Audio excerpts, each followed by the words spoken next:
"Marry me for one day," she whispered to escape her ex. The Alpha King smirked. "Forever seems better."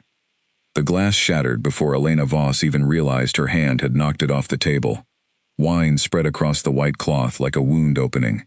Across the room, Damien Cole was walking straight toward her, his new woman clinging to his arm, both of them smiling, the kind of smile that was meant to hurt.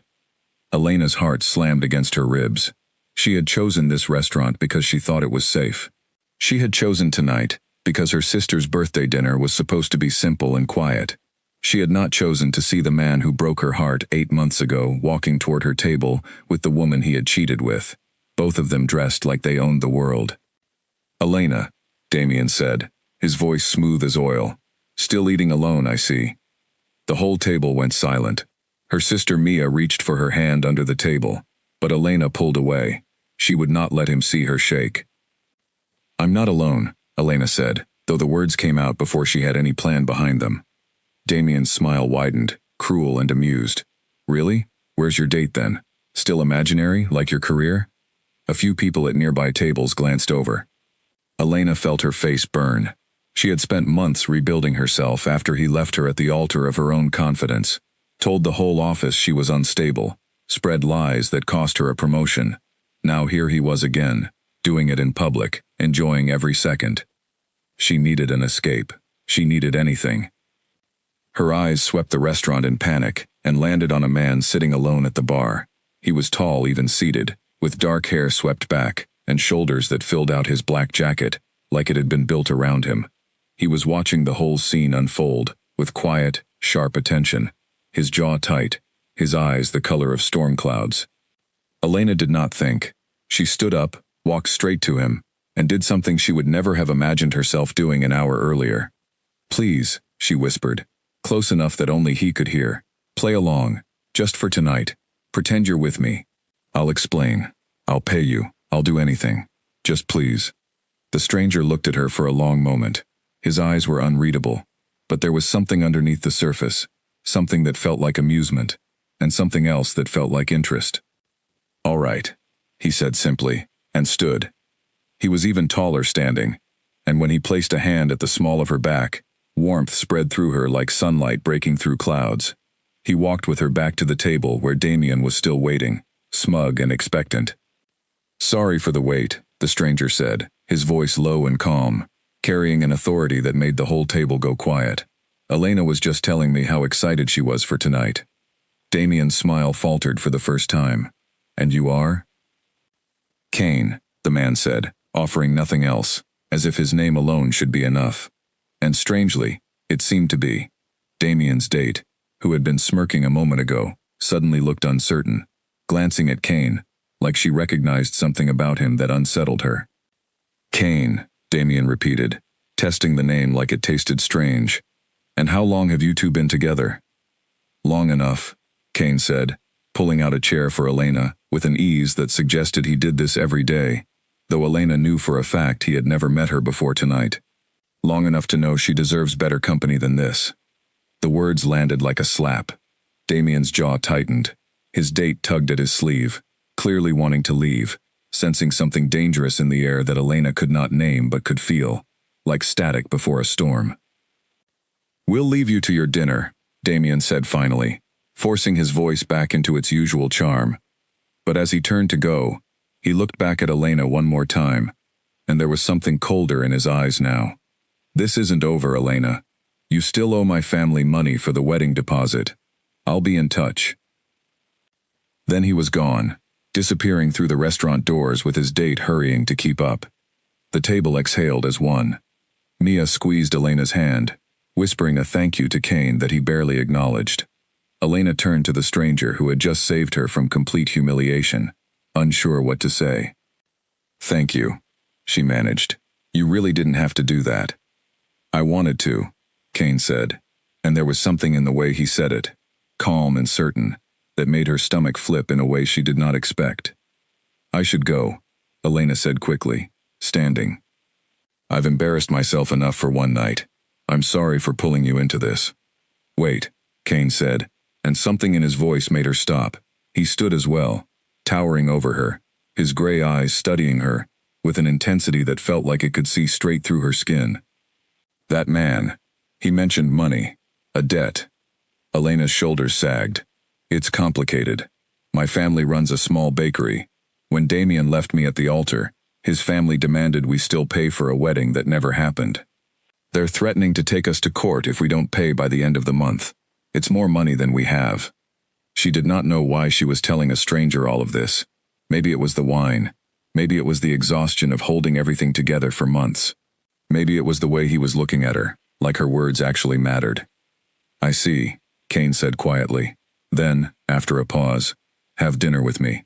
Not pretend. Real. I have a proposal that might solve both our problems. Elena blinked. Both our problems? You don't even know me. I know enough, Kane said. And for the first time, a small smile touched his lips, sharp and knowing.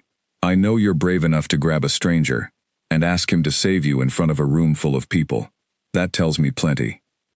Something about his calm confidence made her curious, despite every warning bell in her head.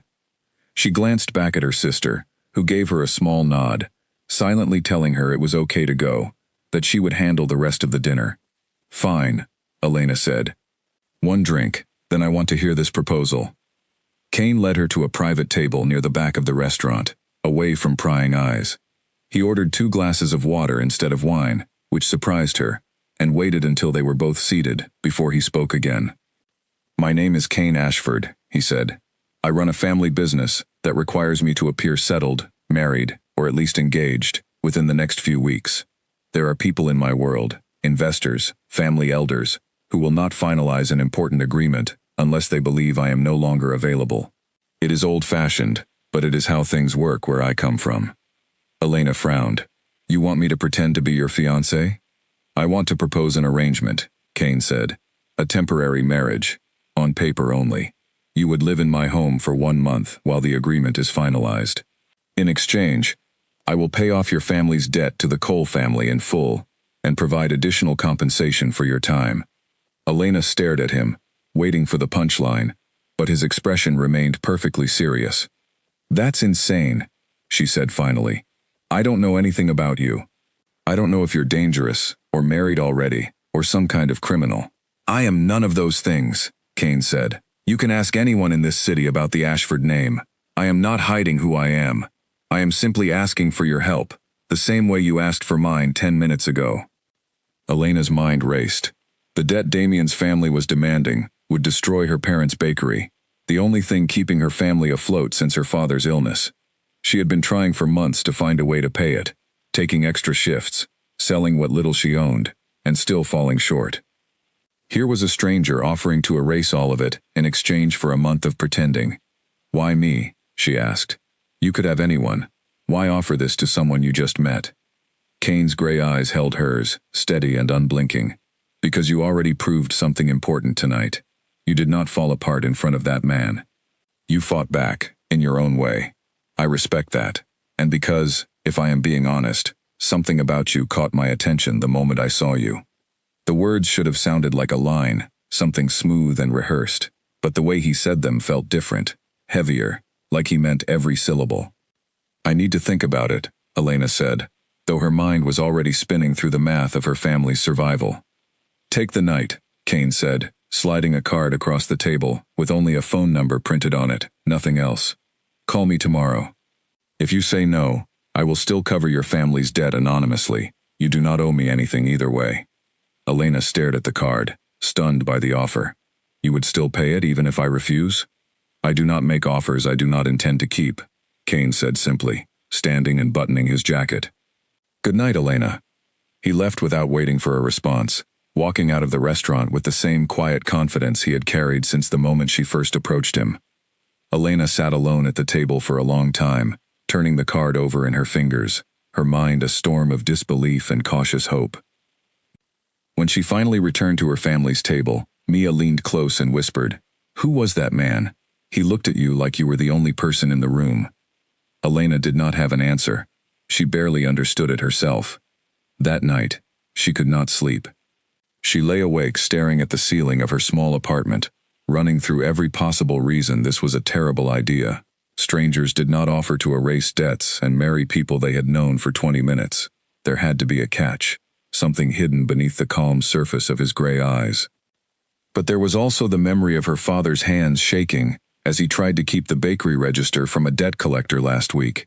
There was the memory of her mother crying quietly in the kitchen, thinking no one could hear her. There was the memory of Damien's cold threat before he left the restaurant, promising this was not over. By morning, Elena had made her decision. She picked up her phone with hands that trembled slightly, dialed the number on the card, and waited. Kane answered on the second ring, his voice calm, as if he had expected the call at exactly this hour. "Elena," he said, not a question, simply a statement, like he already knew. "I'll do it," Elena said, closing her eyes as the words left her mouth, feeling both terrified and strangely lighter than she had in months. 1 month, on paper only, but I have conditions. "I am listening," Kane said, and she could hear something in his voice that sounded almost like satisfaction, the sound of a plan falling into place, exactly as he intended. "No one gets hurt because of this," Elena said. "Not my family, not me. And when the month is over, I walk away, with no strings attached." There was a pause on the line, brief but noticeable, before Kane answered. "Agreed," he said. "Though I should warn you, Elena, people who enter my world rarely leave with no strings attached. But I promise you this, whatever happens between us in the next month, it will be honest. That is more than I think you have been given in a long time."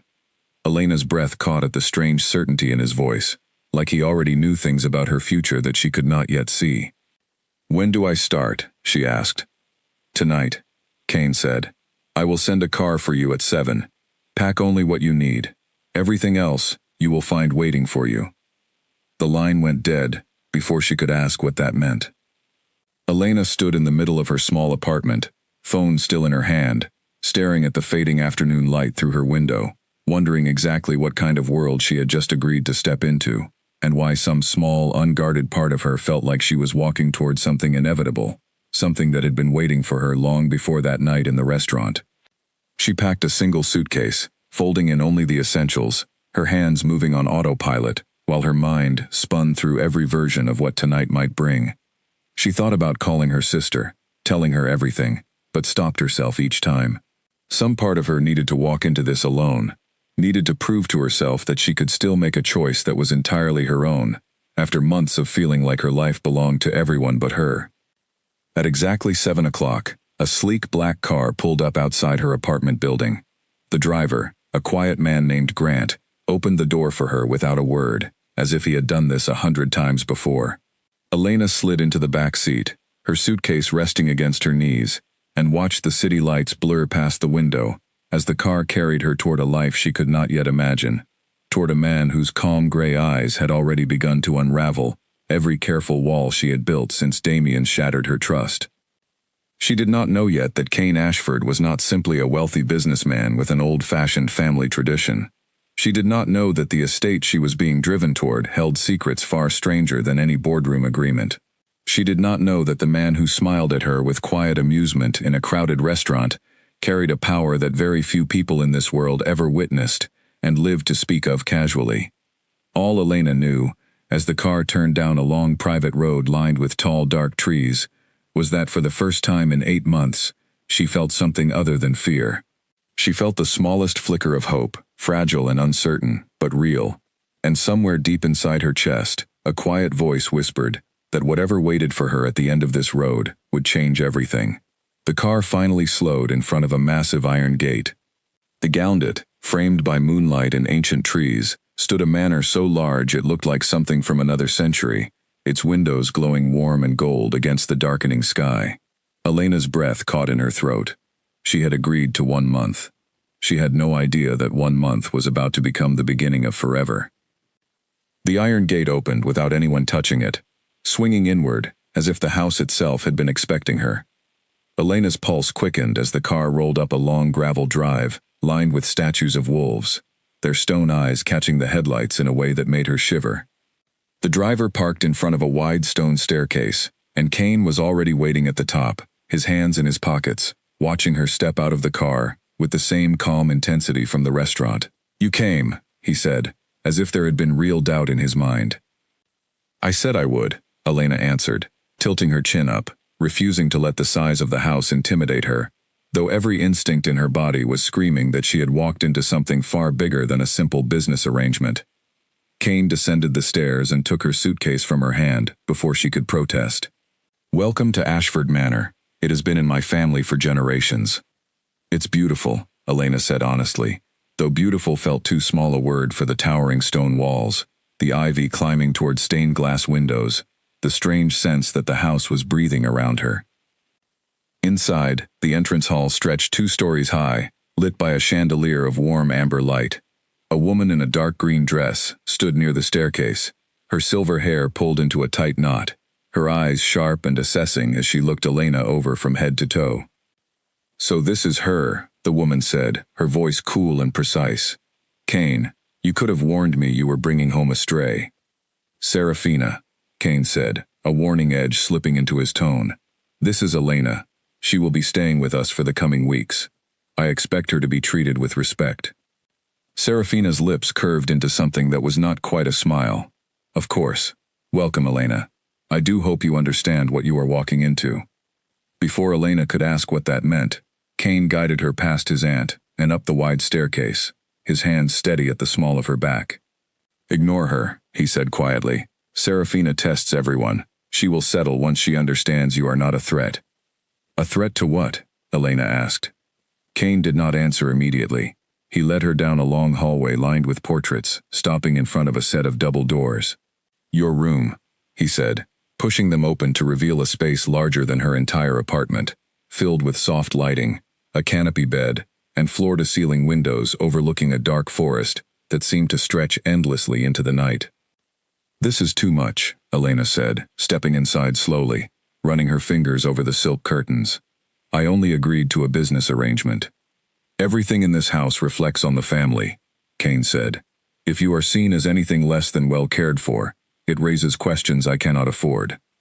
Please, think of it as part of the role, nothing more.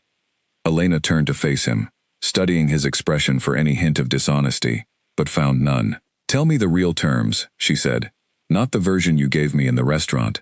What exactly am I agreeing to? Kane's jaw tightened slightly, and for a moment, Elena thought he might refuse. Instead, he crossed the room and sat in one of the armchairs near the window, gesturing for her to take the seat across from him. There is a gathering happening in a few weeks, he began. Important people from my family's wider circle of businesses will attend, people who have influence over decisions I need to make.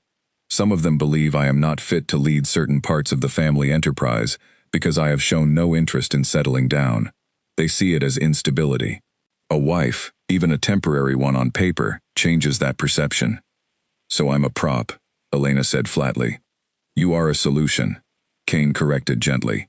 One that benefits us both. Your family's debt disappears. My family's concerns quiet down. In 1 month, once the gathering has passed and the necessary agreements are signed, we part ways with a simple, unremarkable story of a marriage that did not work out. No scandal, no blame. You return to your life with financial freedom, and I return to mine. Elena studied him carefully, searching for cracks in the story, but his explanation felt reasonable enough, even if something about the house, the woman downstairs, the strange watchfulness of the staff, still tugged at the edges of her instincts. And the contract? She asked. I want everything in writing. Compensation, the debt payment, the exact date I'm free to leave. Smart, Kane said, something like approval flickering across his face. My lawyer will have the documents ready by morning. You may have your own lawyer review them if you wish. I don't have a lawyer, Elena admitted. I have a bakery and a family who needs help. Then I will provide one for you, Kane said. Someone who represents your interests only, not mine. I want this arrangement to be fair, Elena. I am not interested in trapping you. Something about the sincerity in his voice loosened the knot of tension in her chest, just slightly. She nodded, and Kane rose from his chair, moving toward the door. Rest tonight, he said. Tomorrow, I will show you around properly, and we will finalize the details. If you need anything, there is a bell by the bed. Someone will come. Kane, Elena said, stopping him before he left. Why did you really help me last night? At the restaurant. You didn't know about the debt then. You didn't know any of this, so why? Kane paused in the doorway, his gray eyes catching the low light in a way that made them look almost silver. Because that man looked at you like you were something to be broken, he said quietly. And I have never liked watching someone try to break what does not belong to them. He left before she could respond, the door clicking softly shut behind him, and Elena sat alone in the massive room, her heart pounding for reasons that had nothing to do with fear.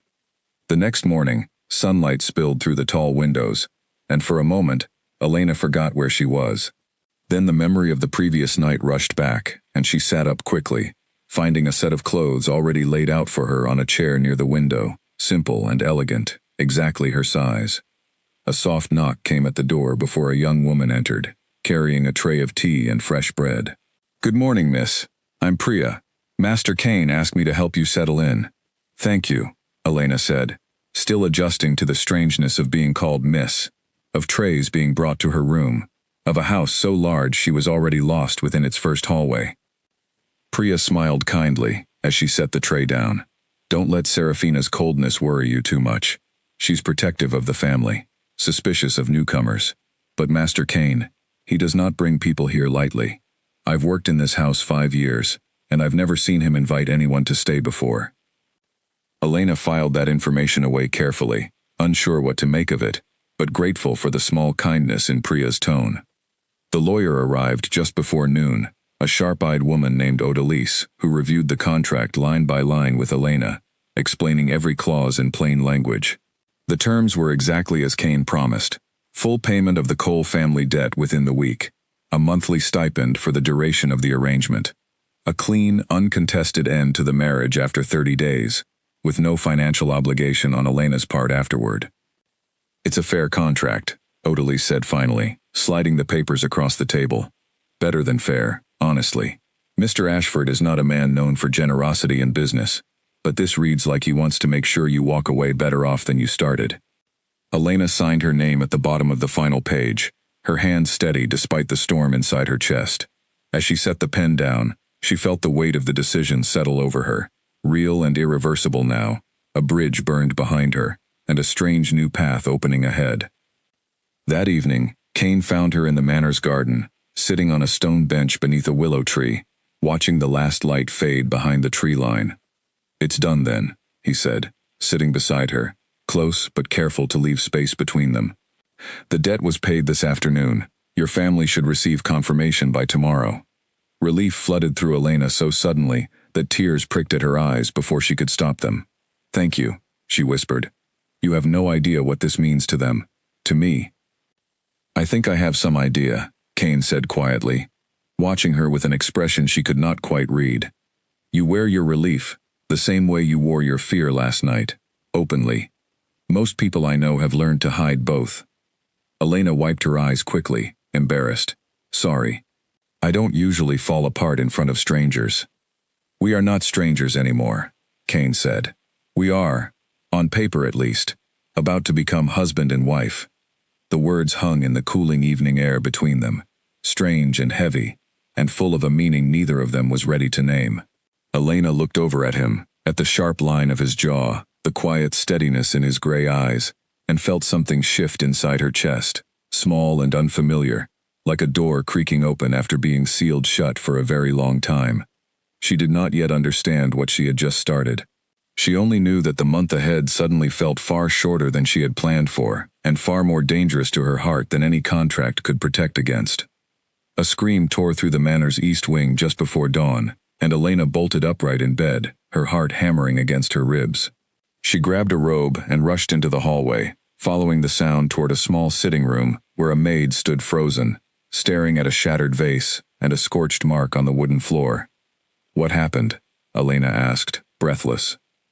The maid, a young woman named Nora, quickly composed herself. Nothing, miss. Just an accident. Please, go back to bed.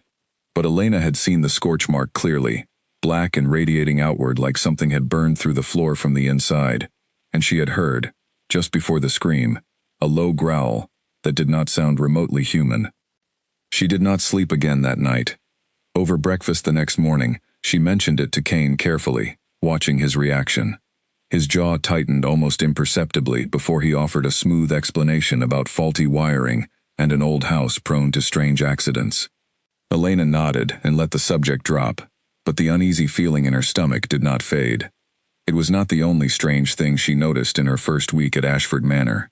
The guards who patrolled the grounds moved with a speed and silence that seemed almost unnatural, appearing and disappearing between the trees like shadows given shape. The staff, without exception, lowered their eyes whenever Kane entered a room, not out of simple respect, but something closer to reverence, even fear.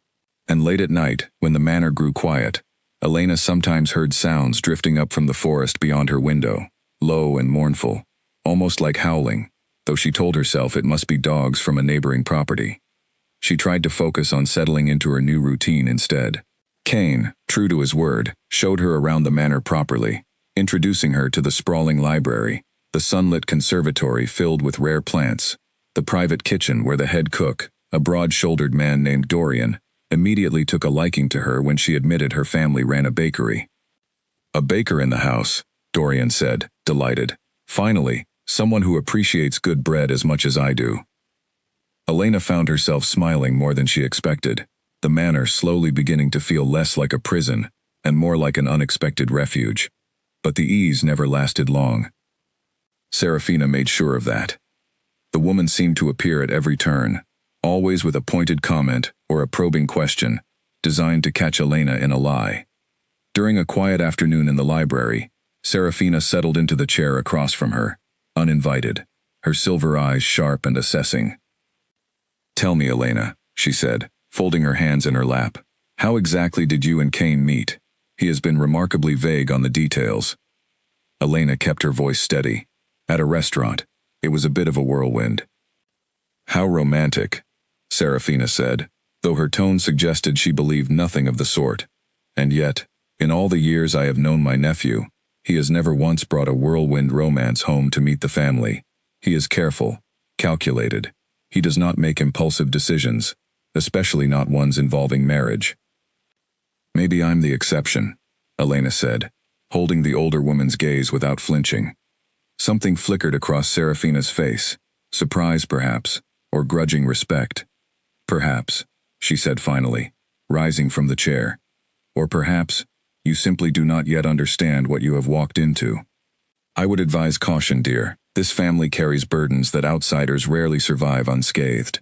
She left without another word, and Elena sat frozen in her chair long after the door clicked shut, turning the warning over in her mind, wondering exactly what burdens Serafina meant. That evening, Kane invited her to what he called a welcome dinner, a formal gathering meant to introduce her to a handful of extended family members before the larger summit in a few weeks. Elena dressed in a deep blue gown Priya had laid out for her, her nerves fraying with every passing minute. The dining hall was massive, lit by dozens of candles, a long table, set with more silverware than Elena had ever seen in her life. Around a dozen guests were already seated when she and Kane arrived, their conversation dying instantly, as all eyes turned toward her. Kane guided her to a seat beside his at the head of the table, his hand warm and steady against the small of her back, a silent reassurance. But the dinner quickly became a battlefield of subtle cruelty disguised as polite conversation. "So, Elena," said a broad-shouldered man introduced as Marcus, one of the family's senior advisors, "what exactly do you bring to a family like ours?"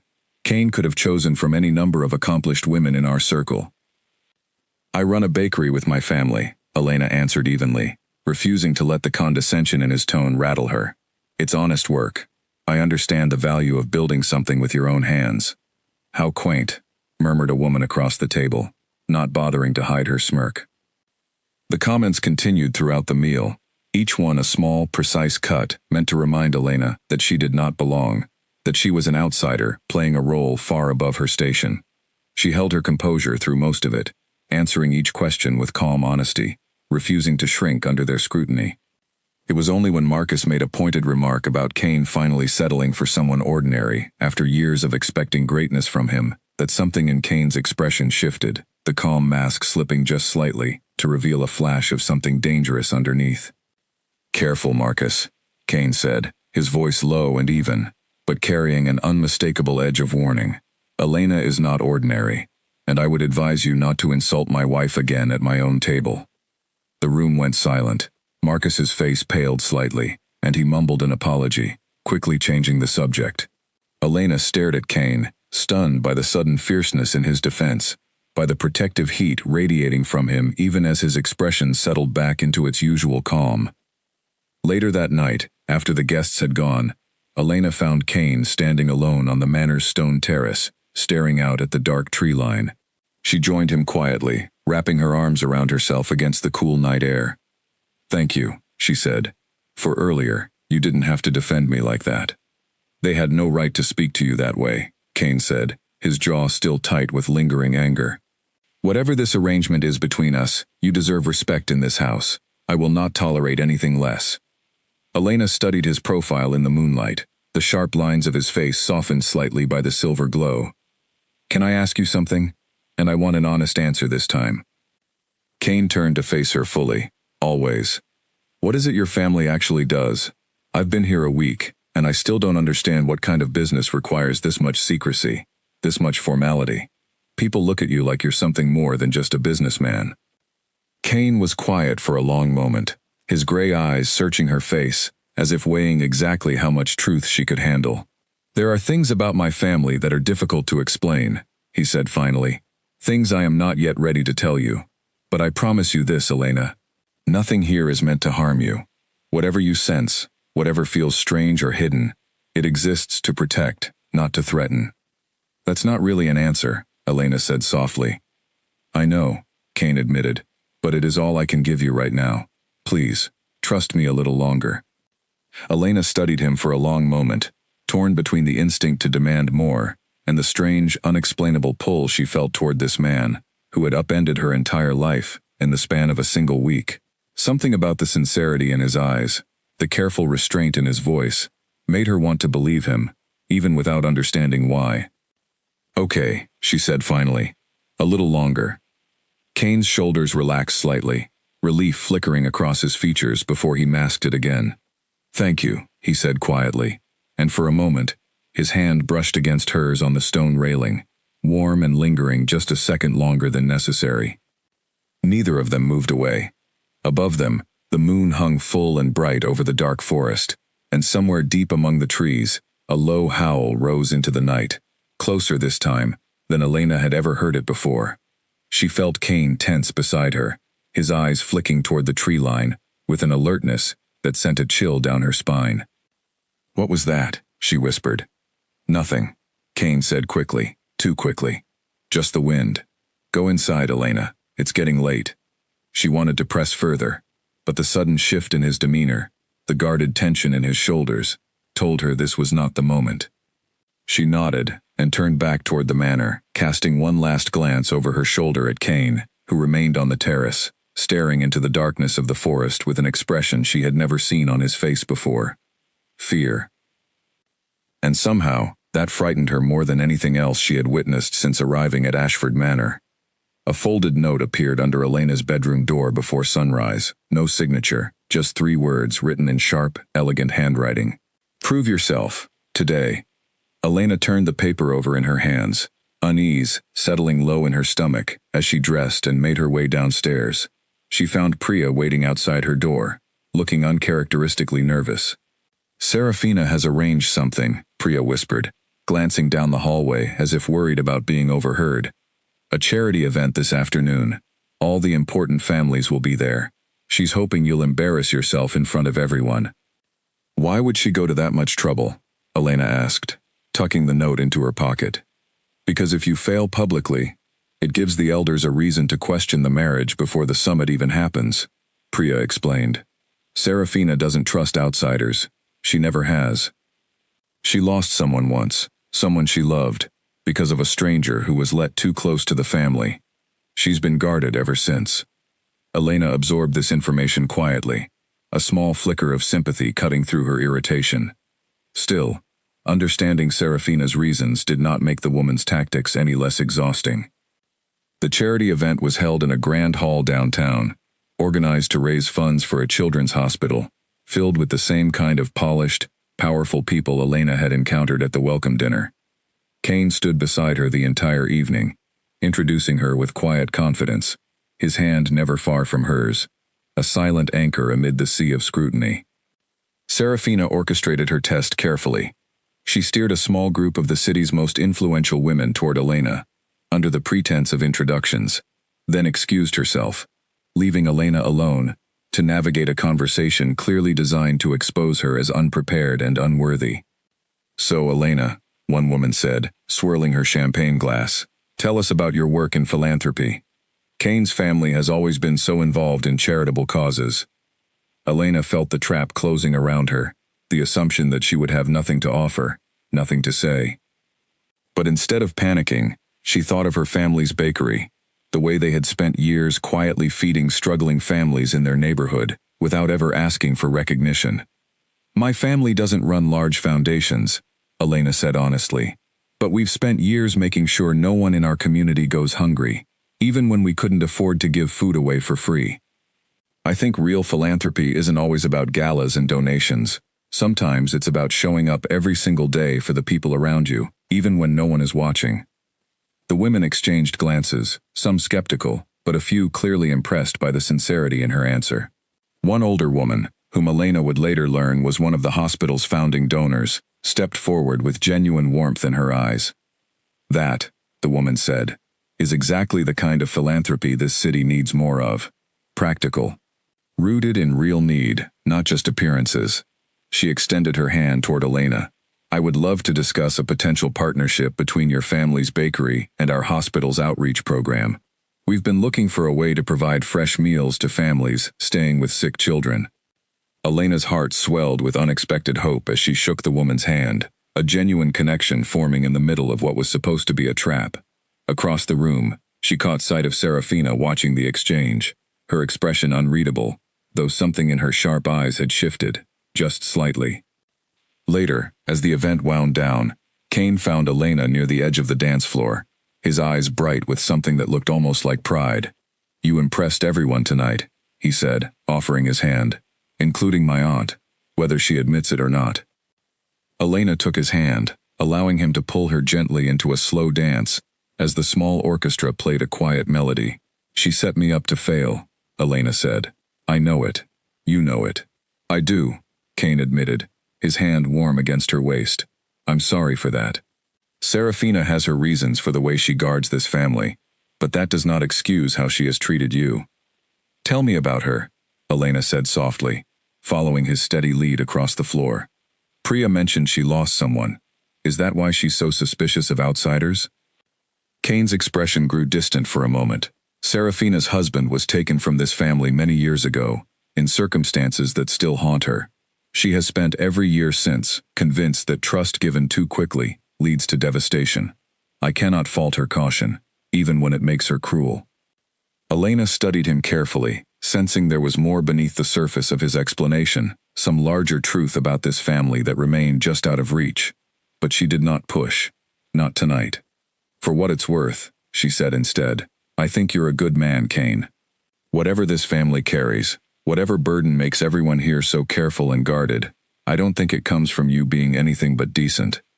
Something shifted in Kane's gray eyes, warm and unguarded for just a moment, before he pulled her slightly closer as the music slowed. "You continue to surprise me, Elena Voss," he murmured.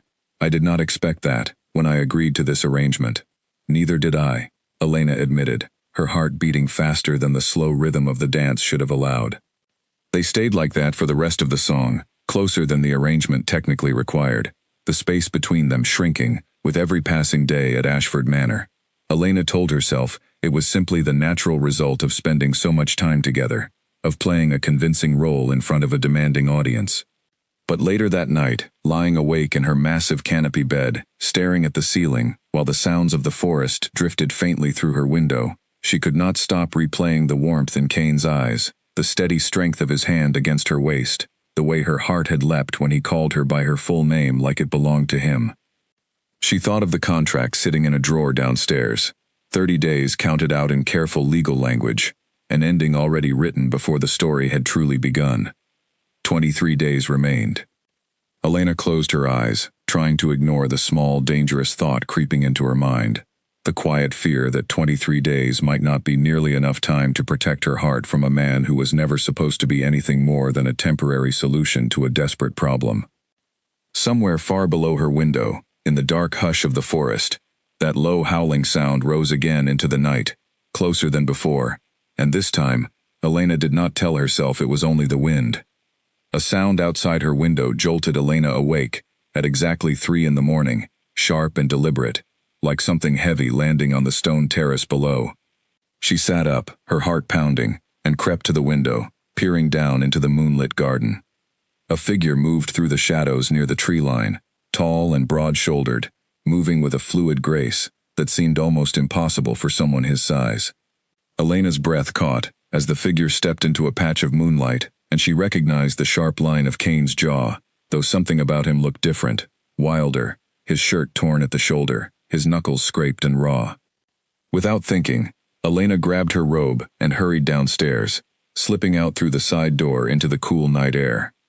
Kane froze when he saw her approaching, his eyes flashing with something startling, a golden glow that vanished the instant she blinked, replaced by his familiar gray.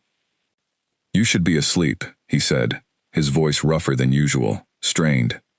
"What happened to you?" Elena asked, stepping closer, despite the warning in his tone, taking in the torn fabric, the faint bruising, already fading too quickly along his jaw.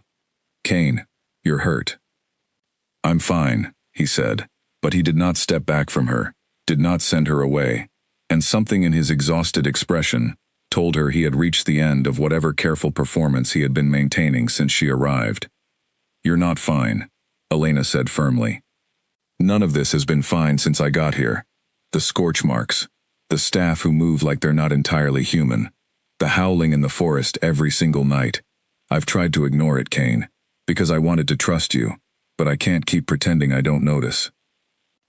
Kane closed his eyes briefly, a long, tired breath escaping him. When he opened them again, there was something resigned in his expression, like a man finally setting down a weight he had carried too long. "Come with me," he said quietly. "It's time you knew the truth." He led her to a small stone building near the edge of the garden, more private than the main house, its interior simple and warm, lit by a single lamp. He gestured for her to sit, then remained standing, pacing slowly as he searched for the right words. "What I'm about to tell you will sound impossible," he began. "I need you to listen before you decide I'm insane." Elena nodded, her heart pounding with anticipation and fear in equal measure. "My family," Kane said. "The Ashfords. We are not simply wealthy business people. We are what old stories call shifters. Wolves, specifically. I am the alpha of this pack, which means I carry responsibility not just for my family's business, but for the safety and leadership of everyone who lives on this land, everyone who serves this house." Elena stared at him, waiting for some sign that this was a joke, an elaborate test like the one Serafina had thrown at her. But Kane's expression remained deadly serious, his gray eyes steady and unflinching. "You're saying you turn into a wolf," Elena said slowly, testing the words in her own mouth. "Yes," Kane said simply. "The howling you've heard, the scorch marks, the guards who move faster than any ordinary person should, all of it is real. This house sits at the heart of pack territory. The dinner, the summit approaching in a few weeks, none of it is simply business the way you understood it. It is a gathering of alpha families, and my leadership is being questioned because packs, by our oldest traditions, expect their alpha to have a mate." "A mate," Elena repeated. "That's what this marriage really is. Not a business arrangement, something else entirely." "I told you the truth as far as I understood it when we first met," Kane said. "I needed to appear settled to secure my position. That much was honest. What I did not tell you, because I could barely admit it to myself, was what happened the moment I first saw you outside that restaurant." Elena's breath caught. What happened? Kane stepped closer, his voice dropping to something quiet and raw. "In our world, there exists a bond called a fated mate. Rare. Something most wolves search their entire lives for and never find. The moment I looked into your eyes that night, before you even spoke a single word to me, I felt it. A pull unlike anything I have ever experienced. I did not offer you this arrangement simply out of convenience, Elena. I offered it because some part of me recognized you the instant I saw you, and I was not ready to let you walk away." Elena sat frozen, overwhelmed by the weight of everything unfolding around her. Wolves, fated mates, an entire hidden world existing quietly beneath the one she thought she understood. And at the center of it all, a man who claimed some ancient, unexplainable bond had drawn him to her the moment their eyes first met. "This is a lot," she finally managed, her voice trembling slightly. "I need you to understand, Kane. I came here to save my family, not to become part of some supernatural bond I never asked for." "I understand," Kane said gently, kneeling in front of her chair so their eyes were level. "And I want to be clear, Elena. A bond like this is never forced. It is a choice, always. I will not push you towards something you do not want, no matter what my instincts tell me. You are free to leave, tonight, if that is what you need. The debt remains paid regardless. I gave you my word." Elena studied his face, searching for deception, but found only quiet sincerity, and something that looked dangerously close to vulnerability. A man who had just handed her the power to shatter everything he had spent his entire life protecting. "Why are you hurt?" she asked instead, deflecting from the enormity of the moment. "What happened tonight?" Kane's jaw tightened. "A rival pack has been testing our borders, probing for weakness ahead of the summit. I went to handle it personally. It is part of my responsibility as Alpha to protect what is mine. And that includes me now," Elena said quietly, the realization settling heavy in her chest. "Even if I never wanted this bond, I'm still part of the reason you're out there getting hurt in the middle of the night." "You are not a burden, Elena," Kane said firmly. "You never will be. Whatever you decide about the bond, about the wolf inside me, about this entire strange world you have stumbled into, know that your safety was never conditional. I would protect you regardless." Something about the fierce certainty in his voice loosened the fear tangled tight in Elena's chest, replacing it with something warmer, something she was not yet ready to name. She thought of the 8 months since Damien shattered her trust, the careful walls she had built since then, brick by brick, convinced she would never again let herself depend on anyone.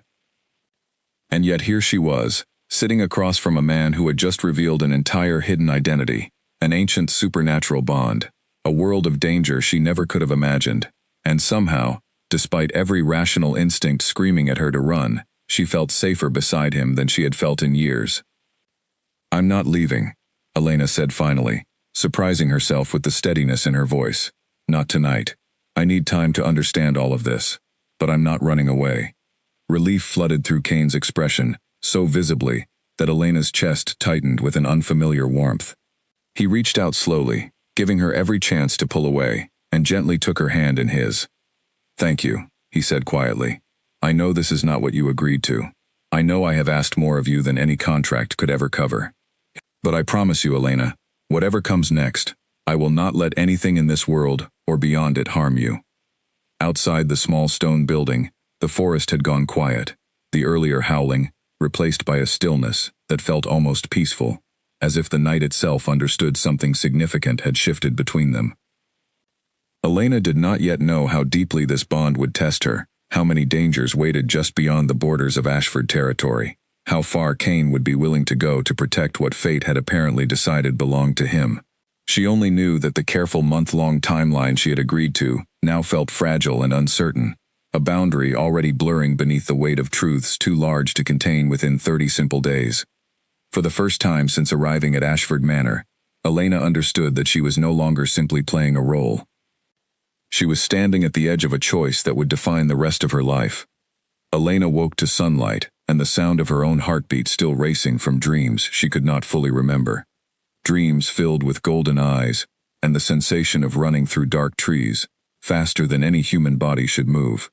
She sat up slowly, pressing a hand to her chest, trying to steady herself before facing another day at Ashford Manor. Priya arrived with breakfast as usual, though her expression carried a knowing softness that told Elena the young woman had already guessed something significant had shifted overnight. "Master Kane told you," Priya said gently, setting down the tray, "about what we are." Elena nodded slowly. "You too? Are you also a wolf?" "Yes," Priya said, smiling faintly. "Most of the staff here are pack members. It's part of why this house feels different from anywhere else you've likely lived. We take care of our own. Elena absorbed this quietly, the world she thought she understood continuing to expand in ways she could barely process. Is it strange? She asked. Being what you are? It's simply who we are, Priya said with a shrug. The same way being human is simply who you are. It only feels strange to you because it's new. Give it time. You'll understand more than you expect. After breakfast, Kane found her in the garden, his expression cautious, as if uncertain how she might receive him after the revelations of the previous night. But Elena offered him a small, genuine smile, and some of the tension visibly eased from his shoulders. I have questions, she said. A lot of them. I expected as much, Kane said, settling onto the bench beside her, close but respectful of the space between them. Ask anything you like. Over the following hours, Elena learned more about the world Kane belonged to than she ever could have imagined. She learned that wolf packs existed quietly across the region, hidden in plain sight, running legitimate businesses that served as cover for their true nature. She learned that the summit approaching in a few weeks was not simply a business meeting, but a gathering of alpha families meant to solidify alliances, settle disputes, and in some cases, determine leadership succession. And the fated mate bond, Elena said carefully. How does it actually work? What happens if I choose not to accept it? Kane considered his answer carefully before speaking. The bond exists whether you accept it or not, in the sense that I will always feel a pull toward you, an awareness of your presence, your emotions, sometimes even your location if the connection deepens. But it only becomes permanent, truly binding, through a mutual choice and a physical mark exchanged between mates. Without that, it remains simply a recognition, not a chain. You are always free to walk away, Elena. I need you to understand that clearly. And if I do choose it? Elena asked, her voice quiet, testing the weight of the question even as she asked it. What happens then? Then we become bound in every sense, Kane said, his gray eyes steady on hers. Emotionally, physically, for the rest of our lives. It is not something entered into lightly, nor should it be. I would never ask you to make that choice until you were entirely certain, free of doubt, free of any pressure beyond your own heart's honest answer. Elena studied him, searching for any hint of manipulation in his words, but found only careful, deliberate honesty, the same quality that had drawn her trust from the very first night at the restaurant. I still have a family depending on me, she said finally. A bakery, a life outside these walls. I can't just disappear into a world of wolves and alpha politics without thinking about what that means for everyone I love. I would never ask you to disappear, Kane said. Whatever you choose, your family remains protected. Your life outside these walls remains yours. I am not asking you to abandon everything you are, Elena. I am simply telling you what exists between us, so that whatever choice you make going forward, you make it with full understanding. Over the days that followed, something between them deepened in quiet, unhurried ways. Kane took her through the estate's private forest trails, teaching her about the pack's history, introducing her to members who greeted her with genuine warmth, rather than the suspicion she had feared. She watched him laugh freely for the first time, teaching a group of young pack children how to track scents through the underbrush, his usual guarded composure melting into something lighter, more unguarded than she had seen from him before. In turn, she told him about her family's bakery, the years spent learning her grandmother's recipes, the quiet satisfaction of watching customers' faces light up over a warm loaf of bread on a cold morning. She told him about her father's illness, the fear of losing him, the reason she had thrown herself so completely into keeping the family business alive, even as everything else in her life crumbled around her. Kane listened with a focus so complete, it made her feel, for the first time in longer than she could remember, truly seen. One evening, as they walked back from the forest trails toward the manor, their fingers brushed together, and this time, neither of them pulled away. Kane's hand closed gently around hers, warm and steady, and Elena felt something settle deep within her chest, quiet and certain, like a peace finally finding its place. Elena, Kane said softly, stopping beneath the shadow of an old oak tree, the manor's lights glowing warmly in the distance. I know this began as a desperate arrangement between two strangers. I know I have asked far more of you than any contract could account for.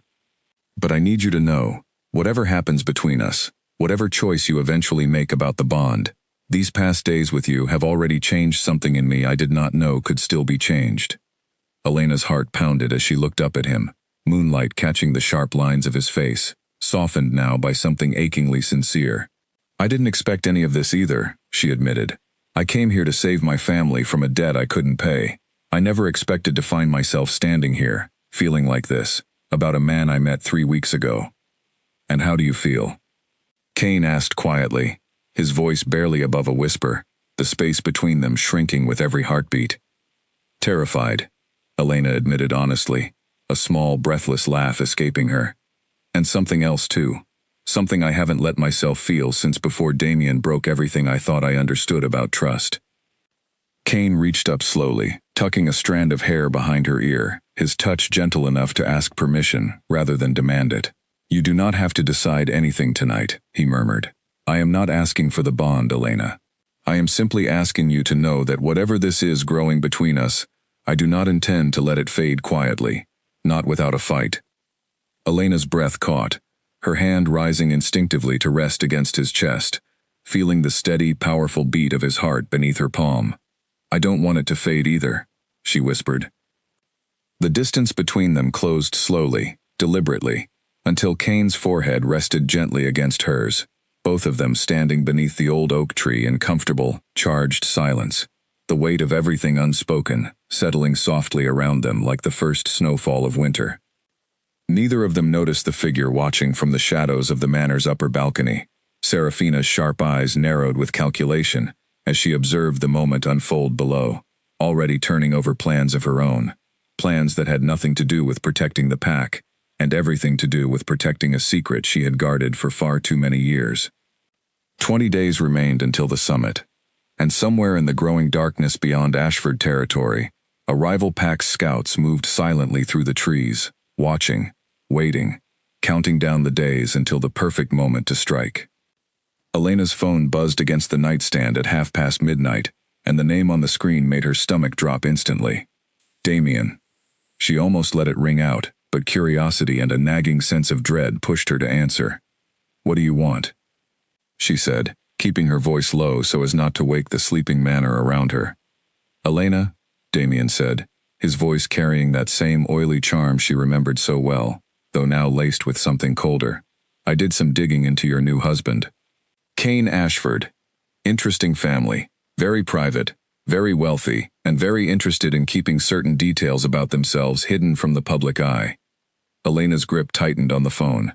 Whatever you think you know, leave it alone, Damien. I know enough to make things very difficult for him, Damien said, ignoring her warning entirely.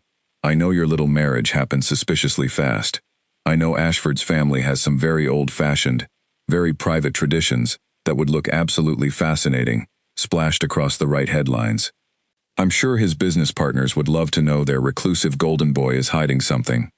You don't know anything, Elena said, though a cold thread of fear wound through her chest at how close his words landed to the truth. I know your family's debt disappeared overnight, Damien continued smoothly. I know that's not normal for someone who was scraping by on bakery profits a month ago. So here's my offer, Elena. Convince your husband to pay me a significant sum, quietly, and I forget everything I've learned.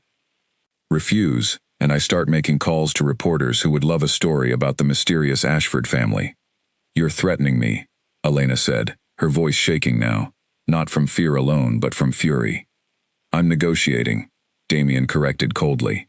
You have until tomorrow evening. I'll be in touch.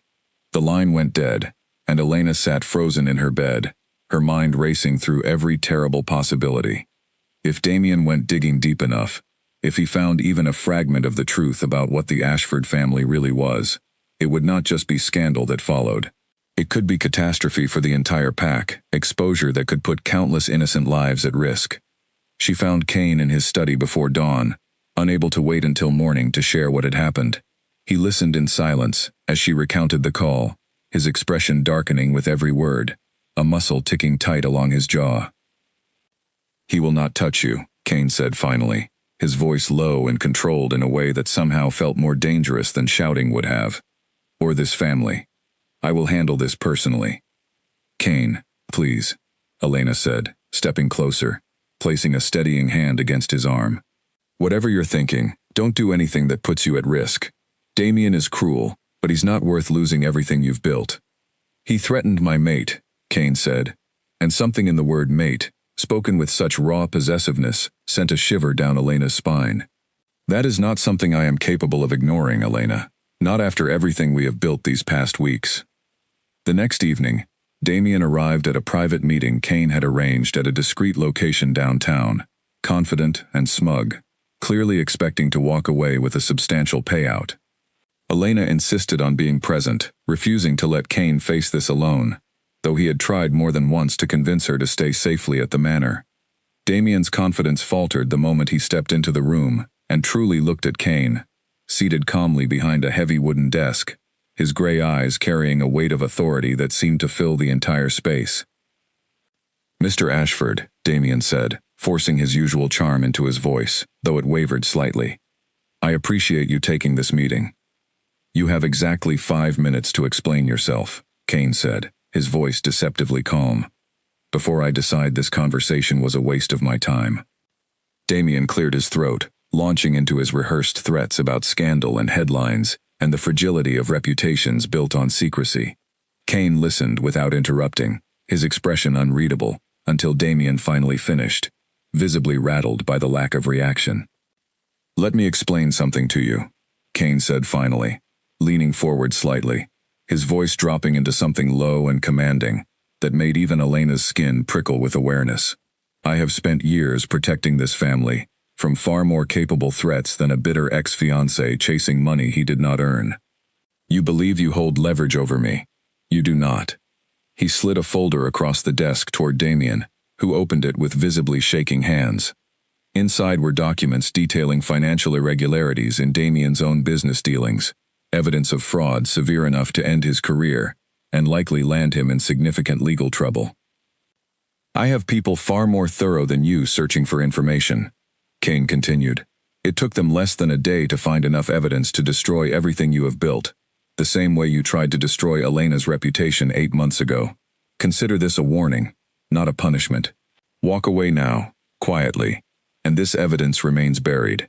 Contact Elena again. Attempt to expose anything about my family, and I promise you, the consequences will be far more permanent than a few damaging headlines." Damien's face had gone pale, all traces of his earlier confidence stripped away entirely. "This is insane," he stammered. "You can't threaten me like this." "I am not threatening you," Kane said calmly, standing to his full height, the sheer presence of him seeming to fill every corner of the room. "I am simply explaining reality. You made the mistake of believing Elena was still someone you could control, someone without protection. That mistake ends tonight." Damien gathered the folder with trembling hands, muttering something incoherent, before hurrying out of the room without another word, his earlier bravado completely dissolved. Elena exhaled a breath she had not realized she was holding, watching the door close behind him. "That was terrifying," she admitted, in the best possible way. Kane turned to her, some of the hard authority in his expression softening as his eyes settled on her face. "I told you I would handle it," he said quietly. "No one threatens what belongs to me, Elena, not while I have breath left to stop them." "I'm not something that belongs to you," Elena said, though there was no real heat behind the words, only a teasing warmth that made Kane's lips curve into a rare, genuine smile. "No," he agreed, stepping closer, reaching up to gently cup her face in his hands. "You are someone I choose to protect, every single day, for as long as you allow me the privilege." Elena's heart swelled at the sincerity in his words, the careful tenderness in his touch, that stood in such stark contrast to the commanding authority he had just displayed toward Damien.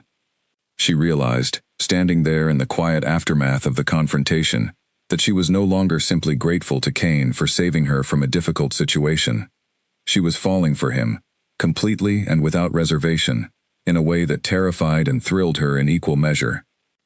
That night, as the car carried them back toward Ashford Manor through the quiet city streets, Elena rested her head against Kane's shoulder, feeling more settled than she had felt in longer than she could remember. "Thank you," she murmured, "for standing up for me, for handling everything without letting it spiral into something worse." "Always," Kane said softly, pressing a gentle kiss to the top of her head.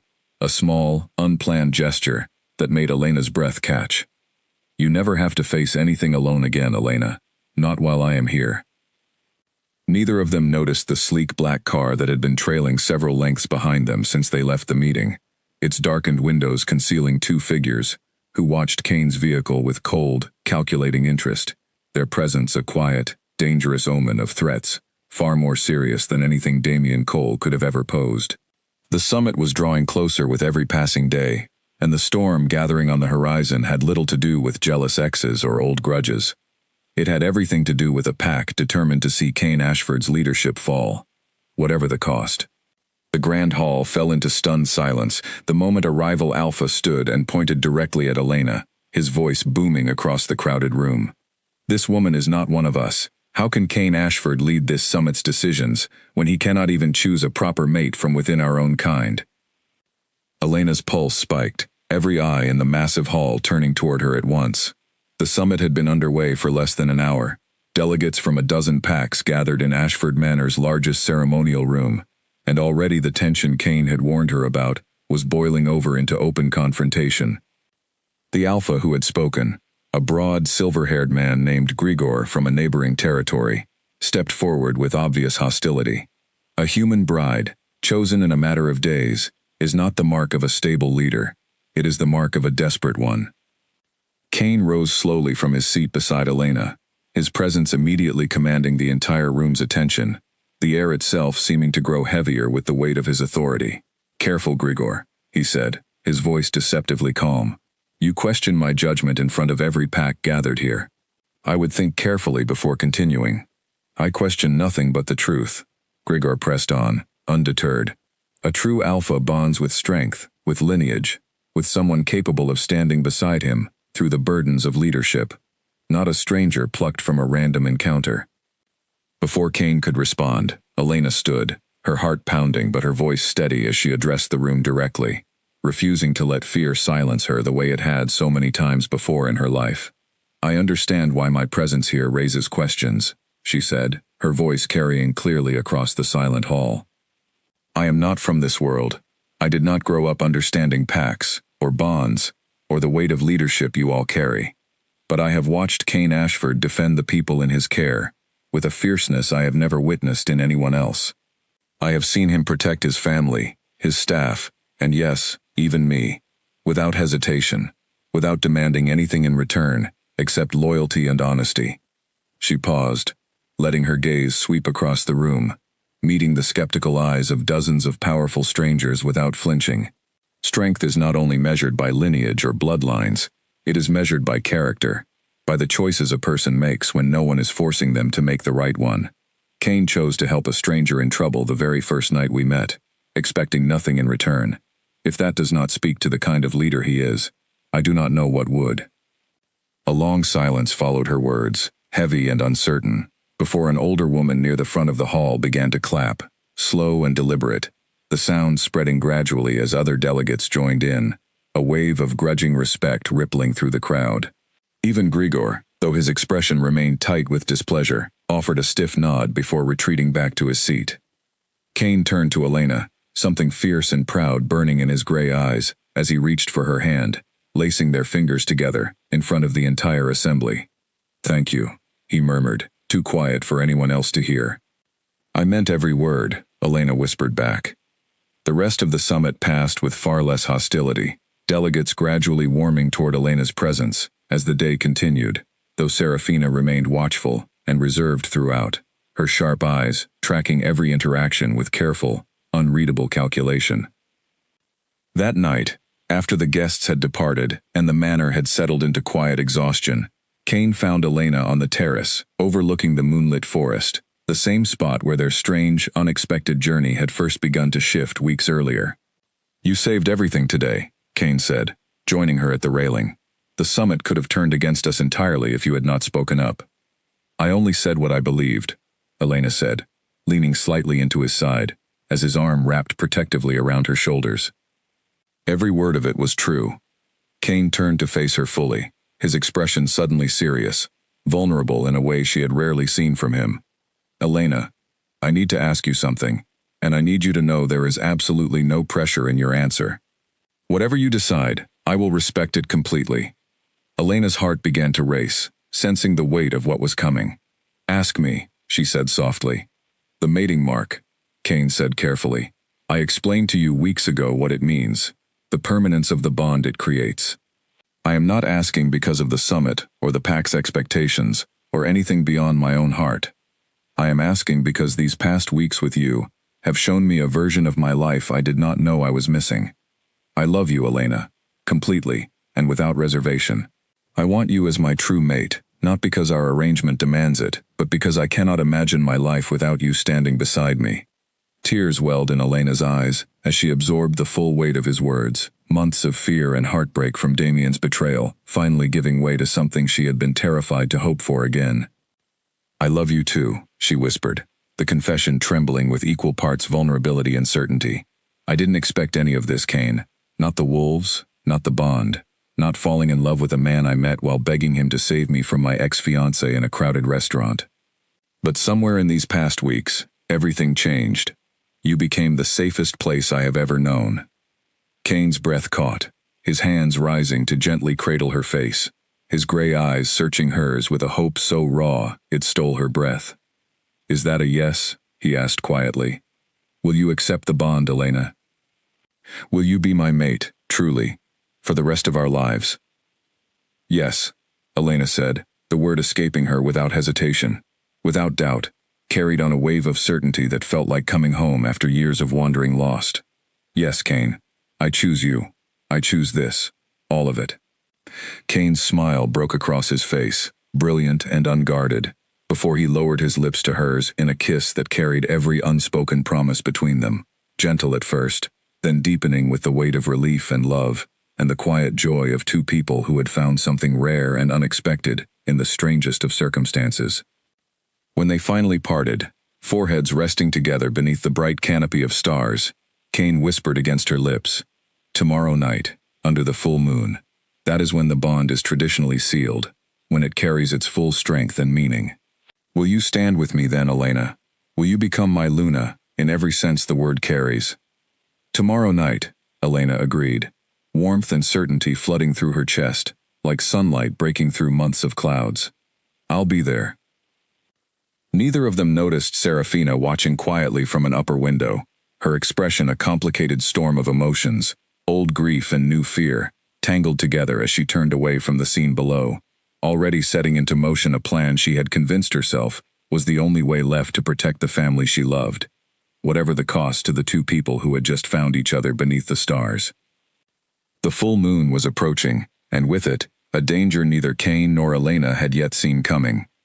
Elena woke to the sharp sting of rope biting into her wrists and the muffled sound of her own heartbeat pounding in her ears.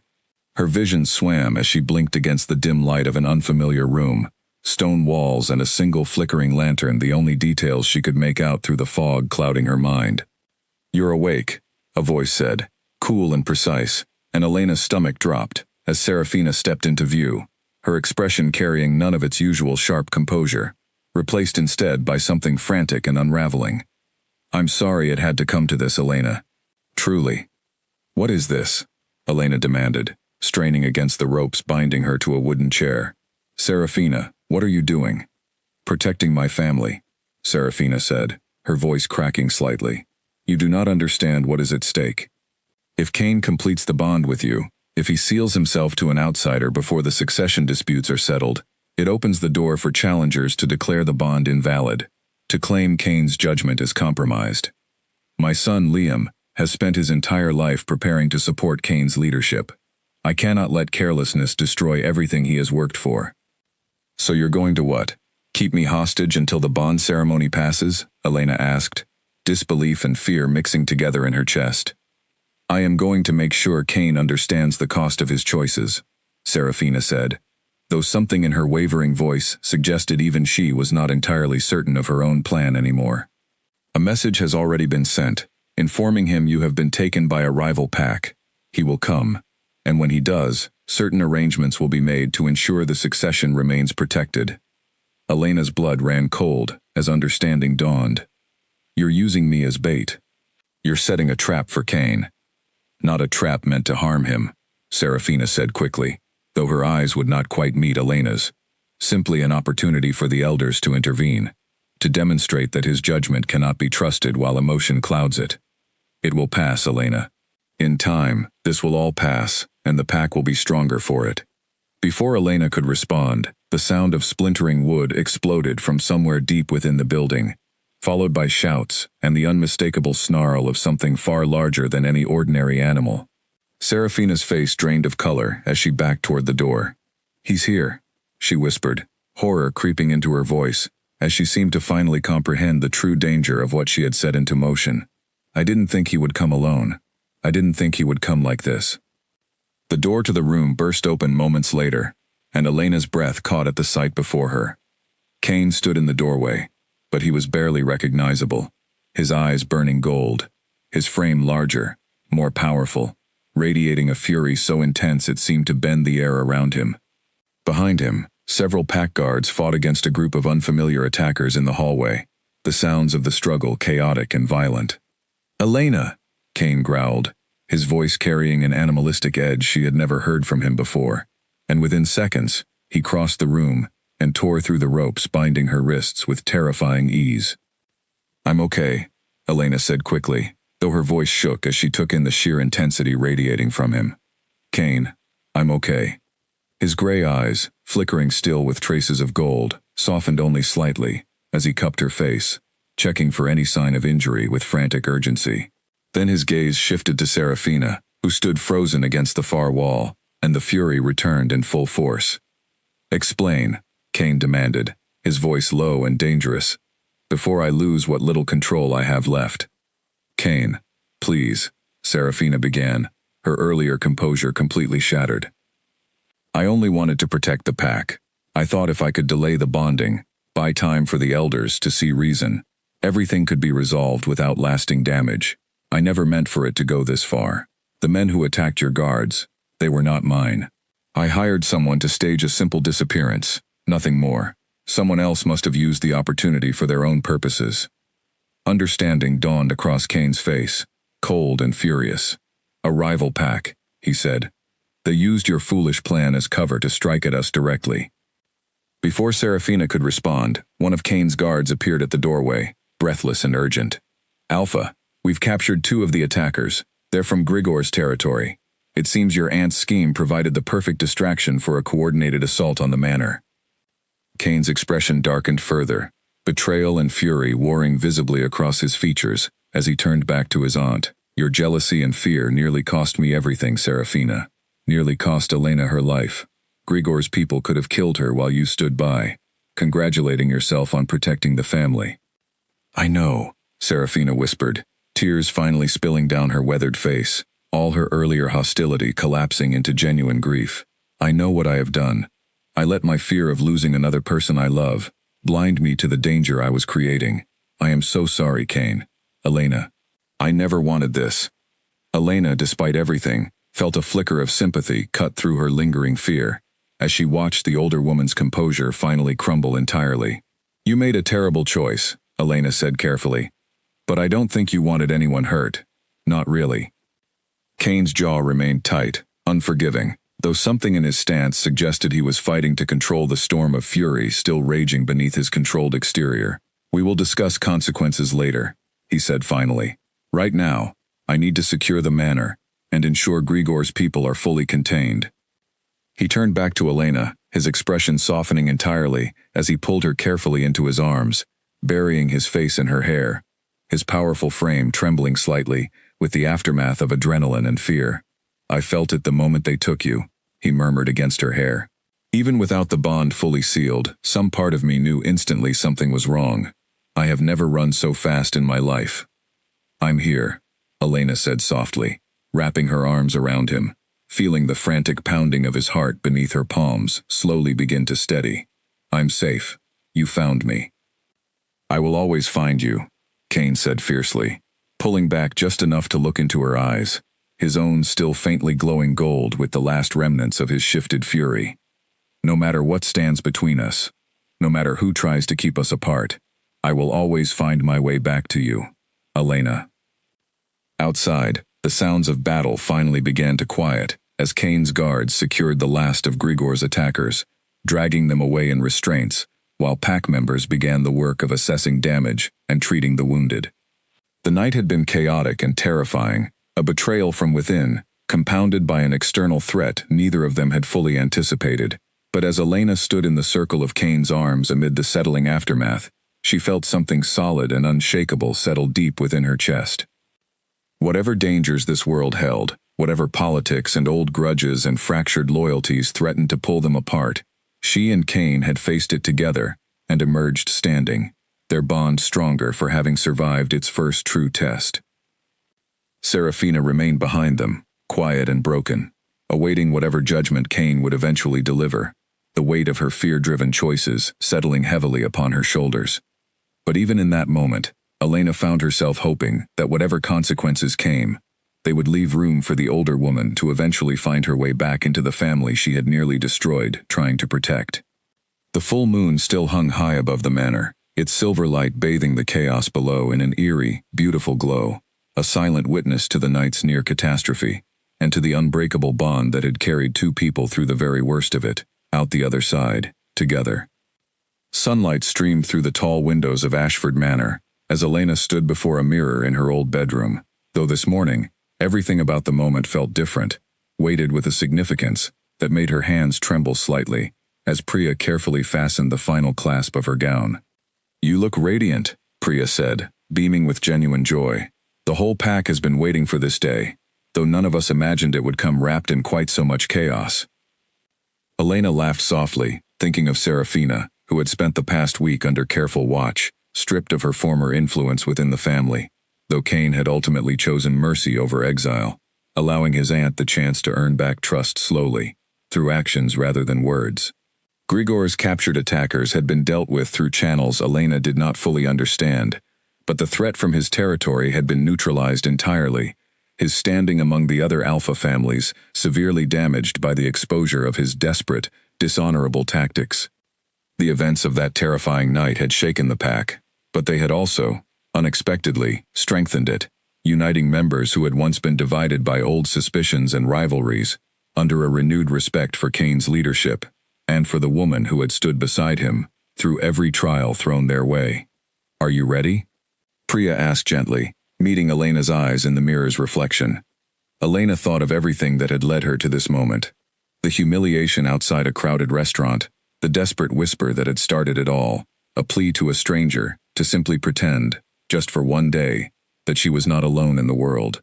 She thought of the careful walls she had built after Damien's betrayal, walls she had been so certain would never come down again, only to watch them crumble slowly, gently, beneath the patient devotion of a man who had never once demanded she be anything other than exactly who she was. "I'm ready," Elena said, and meant it with every fiber of her being. The ceremony took place in the manor's garden, as the sun began its slow descent toward evening, the same garden where Kane had first told her the truth about his world, where their fingers had first intertwined beneath the shadow of an old oak tree. Pack members gathered in a wide circle, their faces bright with genuine celebration, and at the center of it all stood Kane, waiting for her in a simple dark suit, his gray eyes shining with an emotion so raw and unguarded that Elena's breath caught the moment she saw him. As she walked toward him, past rows of smiling faces, past Priya and Dorian, and even a cautiously hopeful Serafina standing near the back of the gathering, Elena felt the weight of every fear she had carried since that terrible night in the restaurant finally lift away entirely, replaced by a certainty so complete it left no room for doubt. Kane reached for her hands the moment she arrived before him, his thumbs brushing gently over her knuckles, as the pack elder tasked with overseeing the ceremony began the traditional words of bonding, ancient and solemn, carrying centuries of history within their careful cadence. When the moment came for Kane to speak his vow, his voice carried clearly across the hushed garden, steady and unwavering.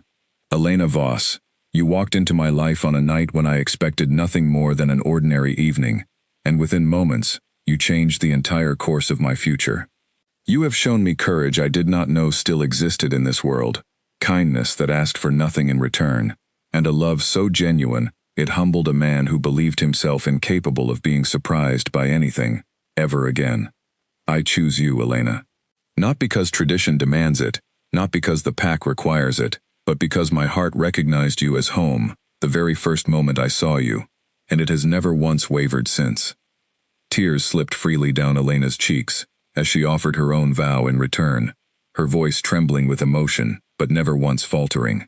Cain Ashford, I came into your life running from heartbreak, certain I would never again trust anyone enough to hand them my heart. You proved me wrong, in every possible way, patiently, honestly, without ever once asking me to become someone I was not. You gave me back a version of myself I thought Damien had destroyed forever, and somewhere along the way, in the middle of a desperate favor between strangers, I fell completely and irrevocably in love with you. I choose you too, Cain, today, and every day that follows, for as long as we both shall live. The final part of the ceremony called for the exchange of the mating mark, and as Cain gently brushed aside the collar of her gown, his lips finding the sensitive curve of her neck with reverent tenderness, Elena felt a warm, electric pulse of energy spread through her entire body, ancient and powerful, sealing a bond that had begun weeks earlier, with nothing more than a desperate whisper and a stranger's unexpected kindness. When Cain lifted his head, his eyes glowing with quiet wonder, Elena felt the bond settle fully into place within her chest, a steady, comforting warmth, an awareness of Cain's presence that felt as natural and essential as her own heartbeat. The pack erupted into celebration around them, cheers and applause echoing through the garden as Cain pulled Elena into his arms, spinning her once before capturing her lips in a kiss that carried every promise of the vows they had just exchanged. Forever, Cain murmured against her lips, echoing the very words she had once whispered to him in desperation, back when their story began as nothing more than a temporary escape from heartbreak. Not just one day, Elena. Forever. Forever, Elena agreed, laughing through happy tears as he lifted her effortlessly into his arms, spinning her once more beneath the warm glow of the setting sun, while their entire pack celebrated around them. Later that evening, as the celebration continued beneath strings of soft golden lights scattered throughout the garden, Elena found a quiet moment alone with Cain, near the edge of the tree line, the same forest that had once filled her with fear, now feeling simply like home, another piece of the life she had chosen with her whole heart. "Do you ever think about that night?" she asked softly, leaning into his side as his arm wrapped protectively around her shoulders. "The restaurant. How different everything could have turned out if I had chosen a different stranger to approach." Cain pressed a gentle kiss to the top of her head, his voice warm with quiet certainty. "I believe some things are simply meant to happen exactly as they did. Fate does not often leave such important choices to chance, Elena. I believe some part of you knew, even in that moment of panic, exactly where to turn." Elena smiled, tilting her face up to meet his gaze, filled with a happiness so complete it felt almost unfamiliar after months and months of heartbreak and struggle. "Whatever it was," she said softly, "fate, chance, or simply desperation, I'm endlessly grateful it led me to you." Cain's smile deepened, tender and full of promise, as he lowered his lips once more to hers, sealing their new beginning beneath the stars, surrounded by a family that had become truly her own, a home she had never expected to find, and a love that had grown from the smallest, most desperate whisper into an unshakable forever. The girl who once begged a stranger to pretend, just for one day, that she was not alone in the world, had found something far greater than a temporary escape. She had found her forever. And somewhere beneath the same full moon that had once carried nothing but danger and uncertainty, Elena Ashford stood wrapped in her husband's arms, finally, completely, and forever, home.